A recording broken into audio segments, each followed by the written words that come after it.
Alamin ang latest weather update ngayon dito sa Sir Aris Official Weather News Today.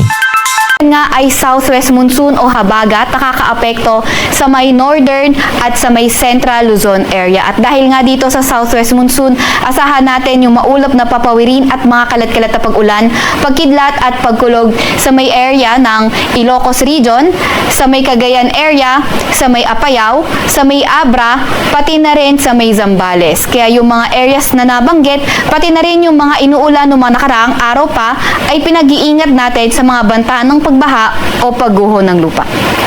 Para naman sa Metro Manila at sa nalalabing bahagi ng ating bansa, asahan naman natin yung partly cloudy to cloudy skies condition pa rin at may mga tsansa tayo ng mga localized thunderstorms. Yung mga kasamahan natin sa Regional Services Division patuloy na maglalabas ng mga thunderstorm advisory, rainfall advisory o hindi kaya heavy rainfall warning kung kinakailangan.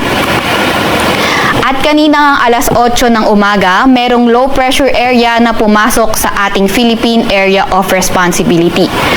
And as of 3 p.m. today, yung kanyang layo ay nasa may 1,340 kilometers east-northeast ng extreme northern Luzon area. So, itong low pressure area na ito, in the next 24 hours ay magbababa ang tsansa na maging bagyo, pero beyond that, ay hindi na natin nirule out yung posibilidad na itong low pressure area na maging bagyo. So, nakikita nga natin na posibleng itong low pressure area na ito or LPA ay baybayin itong boundary ng ating PAR line.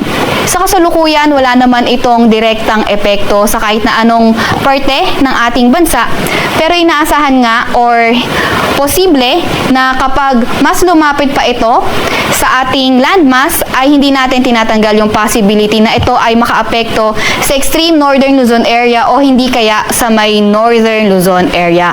Kaya tayo ay mag-antabay sa mga ilalabas na update ng Pag-asa.